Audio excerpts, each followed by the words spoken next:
Hello friends, welcome to my channel success private classes. तो आप सब कैसे हैं? आई होप सो आप सब अच्छे होंगे। तो जैसा कि हमने एस्टेट टीजीटी साइंस की प्रीवियस ईयर क्वेश्चन सीरीज शुरू कर रखी है, जिसमें अभी तक की 3 क्लास है वो आ चुकी है।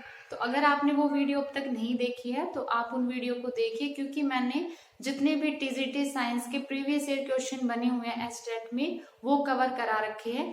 क्वेश्चंस को इस तरह से अरेंज किया है कि एक क्वेश्चन से आपके मतलब एक टॉपिक कंप्लीट हो जाए, और इन फ्यूचर अगर वहां से कोई क्वेश्चन मतलब रिवर्स में बनता है तो आप उसको इजिली हैंडल कर पाओ। तो आज की जो हमारी क्लास रहेगी वो क्लास नंबर 4 रहेगी, जिसमें हम टॉपिक मतलब वही चल रहा है हमारा जो बायो इनऑर्गेनिक केमिस्ट्री है वो, इसमें हम क्वेश्चन नंबर 9 है वो करेंगे।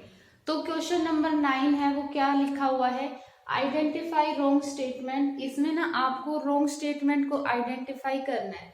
तो सबसे पहली है कि जो एसिड रेन है is because of oxides of nitrogen and sulphur.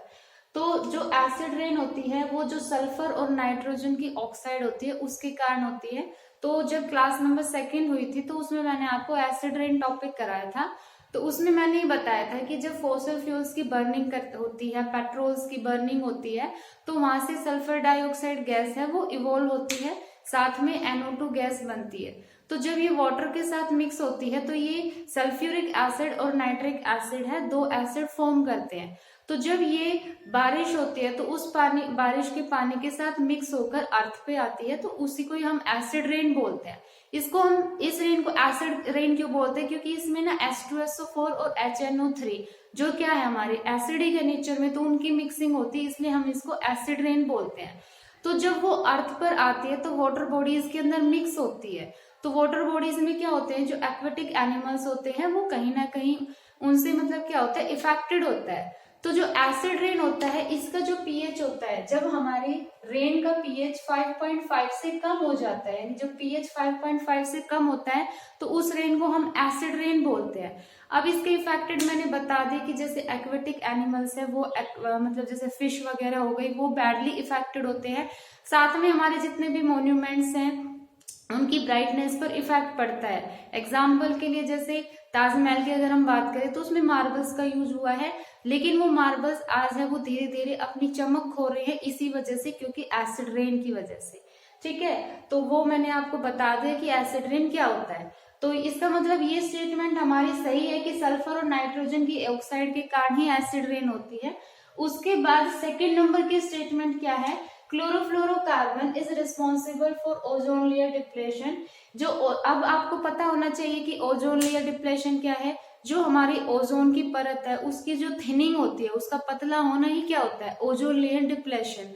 ये डिप्लेशन किसकी वजह से हो रहा है, ये हो रहा है क्लोरोफ्लोरोकार्बन। क्लोरोफ्लोरोकार्बन क्या होता है, एक्चुअल में जो क्लोरोफ्लोरोकार्बन होता है इनको हम बोलते हैं फ्रेओन्स। ठीक है, अब ये हमारे एटमॉस्फेयर में कैसे आती है, जो क्लोरोफ्लोरोकार्बन गैस होती है ये एनवायरनमेंट में कैसे आती है, जो हम अपने घर में रेफ्रिजरेटर्स यूज करते हैं, एसी वगैरह यूज करते हैं, तो उनमें क्या होता है CFCl3 गैस होती है, फ्रेओन्स होते हैं जो हमारे एटमॉस्फेयर में आते हैं।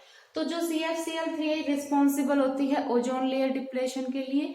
तो ये जो हमारी स्टेटमेंट है ये भी बिल्कुल सही है। क्यों, क्योंकि जो क्लोरोफ्लोरोकार्बन होती है जब इस पर क्या होती है सन की लाइट पड़ती है तो यहाँ पर क्या होता है, इसका फिजन होता है, मतलब ये टूटती है किसके अंदर, क्लोरीन फ्री रेडिकल्स के अंदर, और साथ में ये हमारी CF2Cl2 रेडिकल के अंदर टूटती है। फिर फर्दर से फिर ये जो फ्री रेडिकल्स होते हैं क्लोरीन गैस के, ये क्या करते हैं, जो हमारी स्ट्रेटोस्फेयर में ओजोन प्रेजेंट होती है ओजोन गैस उसके साथ मिक्स होते हैं और ये chlorine monoxide free radicals form करते हैं। फिर ये जो क्लोरीन मतलब जो मोनोऑक्साइड फ्री रेडिकल्स होते हैं ये हमारी जो एटमॉस्फेयर में ऑक्सीजन है उसके साथ मिक्स होते हैं और वहां से ये क्या करते हैं, क्लोरीन फ्री रेडिकल जनरेट करते हैं। अब फ्री रेडिकल्स क्या होते हैं, ये फ्रीली यहाँ वहां घूमते रहते हैं। तो इस तरह से ये जो प्रोसेस है वो चलता रहता है और जो क्लोरीन फ्री रेडिकल है वो जनरेट होता है, जो बहुत ज्यादा इफेक्ट करता है किसको, ओजोन लेयर को। ठीक है, तो इसका मतलब ये हमारी स्टेटमेंट सही है कि जो क्लोरोफ्लोरोकार्बन होती है वो रिस्पॉन्सिबल होती है ओजोन लेयर डिप्लेशन के लिए। उसके बाद थर्ड नंबर की स्टेटमेंट क्या कह रहा है कि green houses gases responsible for global warming. कि जो ग्रीन हाउस गैस होती है ये ग्लोबल वार्मिंग के लिए रिस्पॉन्सिबल होती है। मैंने जब आपको ग्लोबल वार्मिंग कराया था क्लास नंबर 2 में, तो मैंने बताया था कि जो ग्लोबल वार्मिंग क्या होती है, वार्म का मतलब होता है गर्म होना, ग्लोब का मतलब क्या होता है अर्थ, यानी अर्थ का गर्म होना। क्यों होना? क्योंकि जो CO2 गैस होती है जब उसके टेम्परेचर बढ़ता है, CO2 जब ज्यादा से ज्यादा बढ़ती है तो हमारे अर्थ का टेम्परेचर क्या करता है, राइज करता है। तो उस वजह से क्या होती है, ग्लोबल की वार्मिंग होती है। ग्लोबल वार्मिंग होने से क्या होता है कि जितने भी हमारे ग्लेशियर्स होते हैं, पोलर रीजन में जो आइस होती है वो मेल्ट होती है। ठीक है, तो मैंने आपको बताया था ग्रीन हाउस गैस से कौन कौन सी बताई थी, मैंने वाटर वेपर्स बताए थे, ठीक है, नाइट्रस ऑक्साइड N2O बताई थी, ओजोन गैस भी बताई थी। ठीक है, तो ये हमारी क्या होती है, ग्रीन हाउस गैस। और जो मेजर कंपोनेंट था वो कौन सा बताया था, कार्बन डाइऑक्साइड। तो इसका मतलब ये कह रहा है कि जो ग्रीन हाउस रिस्पॉन्सिबल होते हैं ग्लोबल वार्मिंग के लिए, तो ये भी हमारी बिल्कुल सही स्टेटमेंट है। उसके बाद 4th नंबर की स्टेटमेंट क्या कह रहा है, ozone layer does not permit IR radiation from sun to reach the earth, कि जो ओजोन लेयर होती है वो IR रेडिएशन को परमिट नहीं करती, मतलब उनको परमिशन नहीं देती, किसके लिए, सन से अर्थ पर आने के लिए। ठीक है, अब भाई आपको पता है कि जो हमारी IR रेडिएशन होती है वो इतनी इफेक्टेड नहीं होती है। ठीक है, सन की जो UV रेज होती है, सन से जो UV रेज आती है वो इफेक्टेड होती है। ठीक है, तो इसमें हम UV रे की बात करते हैं, हम आई रे की बात नहीं करते। आई रे को तो ये अलो करते हैं, मतलब जो इंफ्रा रेडिएशन होती है उनको तो ये अलो करते हैं क्योंकि वो हमारे लिए हानिकारक नहीं होती। किसको रोकती है, ओजोन लेयर, जो सन की से जो UV रेज आती है उनको। क्यों? क्योंकि जो उनकी वेवलेंथ होती है वो 255 नैनोमीटर होती है, जो कहीं ना कहीं बहुत ज्यादा इफेक्टेड होती है। ठीक है, तो ये स्टेटमेंट यहाँ पर रॉन्ग है क्योंकि ये IR रेडिएशन को भेजती है, उनको रोकती नहीं है। इसका मतलब ये स्टेटमेंट हमारी गलत है और इसमें हमने रॉन्ग स्टेटमेंट ही पूछा था। इसका मतलब आंसर नंबर हमारा क्या हो गया, 4। आई होप आपको ये एक्सप्लेनेशन अच्छे से समझ में आया होगा। उसके बाद हमारा क्वेश्चन नंबर 10 है, ये क्या कह रहा है, BOD इज कनेक्टेड विद। अब सबसे पहले आपको पता होना चाहिए कि जो BOD है इसकी फुल फॉर्म क्या होती है।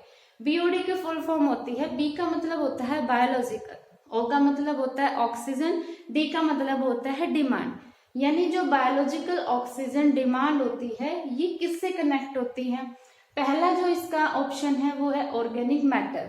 ठीक है, दूसरा हमारा होता है माइक्रोब्स, यानी जो बैक्टीरियास वगैरह होते हैं वो।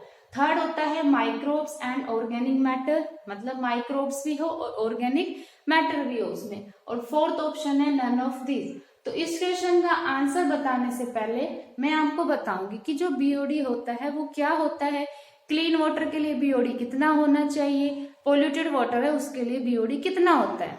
तो सबसे पहले यहाँ पर मैंने डेफिनेशन लिखी हुई है, BOD मतलब बायोलॉजिकल ऑक्सीजन डिमांड की। क्या होती है कि amount of oxygen required by bacteria to break down organic matter present in certain volume of sample of water is called BOD। मतलब जैसे हमने कोई वाटर का सैंपल लिया, ठीक है, अब उसमें क्या होता है, ऑर्गेनिक मैटर प्रेजेंट होते हैं। ऑर्गेनिक मैटर जैसे पत्ते हो गए या और भी कोई फूल वगैरह हो गया, तो ये जो प्रेजेंट होते हैं, तो इनको तोड़ने के लिए, ठीक है, इनको डिकम्पोज करने के लिए बैक्टीरिया की नीड होती है। ठीक है, तो उन बैक्टीरिया को इस ऑर्गेनिक मैटर को छोटे पार्ट में ब्रेक करने के लिए ऑक्सीजन की नीड होती है। तो वो कितना अमाउंट उसको रिक्वायर होता है ऑक्सीजन का, वो ही क्या होती है हमारी बायोलॉजिकल ऑक्सीजन डिमांड। अब हम बात करें क्लीन वाटर की, तो क्लीन वाटर के लिए अगर BOD की वैल्यू 5 ppm से कम होती है तो इसका मतलब जो हमारा वाटर है वो बिल्कुल क्लीन है, मतलब वो पीने के लिए सुटेबल है। ठीक है, उसमें सफिशिएंट अमाउंट में ऑक्सीजन प्रेजेंट है जितनी हमारे शरीर को चाहिए। अगर BOD है वो 17 ppm या इससे ज्यादा हो जाता है, अगर BOD की वैल्यू 17 ppm या इससे ज्यादा हो जाती है, दैट मीन्स जो हमारा पानी है वो हाईली पोल्यूटेड है। भाई पोल्यूटेड है यानी उसमें बहुत ज्यादा ऑर्गेनिक मैटर प्रेजेंट है, तभी तो उस बैक्टीरिया को ऑर्गेनिक मैटर को डिकम्पोज करने के लिए ऑक्सीजन की नीड हुई। और यही हमने डेफिनेशन में बोला था कि जितना अमाउंट ऑफ ऑक्सीजन हमें चाहिए ऑर्गेनिक मैटर को तोड़ने के लिए, वही हमारा क्या होता है, BOD होता है। ठीक है, इसका मतलब इसका जो ऑप्शन होगा वो हमारा होगा थर्ड, यानी माइक्रोब्स एंड ऑर्गेनिक मैटर, कि माइक्रोब्स ऑर्गेनिक मैटर दोनों से ही BOD का कनेक्शन होता है। आई होप आपको अच्छे से ये क्लियर हो गया होगा। उसके बाद हमारा क्वेश्चन नंबर 11, वापस से इसमें आपको ना रॉन्ग स्टेटमेंट बताना है। ये कह रहा है which is wrong statement. First जो इसकी है वो कह रहा है कि ozone is not responsible for green house effect, कि ग्रीन हाउस इफेक्ट के लिए जो ओजोन होती है ये हमारी रिस्पॉन्सिबल नहीं होती है। मैंने जब आपको ग्रीन हाउस गैसेस बताई थी तो मैंने क्या क्या बताया था, CO2 हमारी पहली ग्रीन हाउस गैस होती है और ये मेजर कंपोनेंट होता है ग्लोबल वार्मिंग का, ठीक है। इसका टेम्परेचर राइज होने से ही ग्लोबल वार्मिंग होती है। उसके बाद फिर मैंने बताई थी माइनर, जैसे N2 हो गया, नाइट्रस ऑक्साइड हो गया, ठीक है, मीथेन हो गई, वाटर वेपर्स हो गए, डस्ट हो गई, ये सारे हमारे किसके अंदर आते हैं, ग्रीन हाउस गैसेस में। साथ में मैंने इसमें आपको ओजोन गैस भी बताई थी कि जो ओजोन गैस होती है ये भी ग्रीन हाउस गैस के अंदर ही इंक्लूड होती है। बट ये कह रहा है कि ओजोन इज नॉट रिस्पॉन्सिबल, तो भाई रिस्पॉन्सिबल क्यों नहीं है, ओजोन गैस तो ग्रीन हाउस गैस के लिए रिस्पॉन्सिबल है। इसका मतलब हमारी यही स्टेटमेंट क्या हो गई, रॉन्ग हो गई। तो आंसर तो हमारा क्या हो गया फर्स्ट, बाकी हम और देख लेते हैं। फिर सेकंड क्या कह रहे हैं, ozone can oxidise SO2 prevent in atmosphere to sulphur trioxide, कि जो ओजोन होती है ये SO2 को ऑक्सीडाइज करती है और कन्वर्ट करती है सल्फर ट्राइऑक्साइड में। तो मैंने आपको जब सेकेंड क्लास में कराई थी तो मैंने बताया था कि जो O3 होती है ये SO2 को ऑक्सीडाइज करके किस में कन्वर्ट करती है, सल्फर ट्राइऑक्साइड में, यानी ये बिल्कुल सही है। उसके बाद फिर कह रहा है कि जो हमारी ozone hole is thinning of ozone layer present in stratosphere. अब मैंने आपको बताया था कि जो ओजोन गैस होती है ये स्ट्रेटोस्फीयर में प्रेजेंट होती है, ठीक है। स्ट्रेटोस्फीयर में ओजोन प्रेजेंट होती है तो ओजोन लेयर का जो थिनिंग होना ही ओजोन होल होता है ना। तो भाई ओजोन लेयर धीरे धीरे डिप्लेट करती जा रही है, ठीक है। ओजोन क्या करती है, जो सन की जो हार्मफुल यूवी रेज है उनको मतलब पृथ्वी पर आने से रोकती है, ठीक है। अगर अब धीरे धीरे क्या हो रहा है कि ओजोन ना धीरे धीरे मतलब जो उसकी लेयर है वो पतली होती जा रही है, जिस वजह से बहुत ज्यादा कैंसर के पेशेंट बढ़ रहे हैं, क्योंकि वो यूवी रेडिएशंस को क्या करती है, पृथ्वी पर आती है। ओजोन होल होने से क्या हो रहा है, यूवी रेडिएशन को रोकने वाला क्या है नहीं, तो इस वजह से क्या हो रहा है, ओजोन होल बनता जा रहा है। तो ओजोन होल क्या होता है, ओजोन लेयर की थिनिंग होना ही क्या होता है, ओजोन होल। इसका मतलब ये स्टेटमेंट भी सही है। उसके बाद फिर फोर्थ नंबर क्या कह रहा है, ozone is produce in upper stratosphere by action of UV rays on oxygen, कि ऑक्सीजन पर जब यूवी रेज आती है तो उसकी मतलब एक्टिविटी से ही क्या होता है, ओजोन प्रोड्यूस होती है। तो ये भी मैंने आपको करा दिया था। इसका मतलब ये वाली स्टेटमेंट भी हमारी सही है। अब इसने रॉन्ग स्टेटमेंट पूछा था तो हमारा आंसर नंबर क्या हो जाएगा, फर्स्ट इसका सही होगा। आई होप आपको ये क्वेश्चन अच्छे से समझ में आ गए होंगे। यहाँ पर मैंने आपके कितने टॉपिक कवर कर दिए, ग्लोबल वार्मिंग कर दिया, ग्रीन हाउस गैस कर दिया, BOD कर दिया, और साथ में आपको ये डेटा प्रेजेंट पता होना चाहिए कि क्लीन वाटर के लिए कितना BOD वैल्यू होनी चाहिए और पोल्यूटेड के लिए कितनी होनी चाहिए। आई होप आपको अच्छे से समझ में आ गया होगा।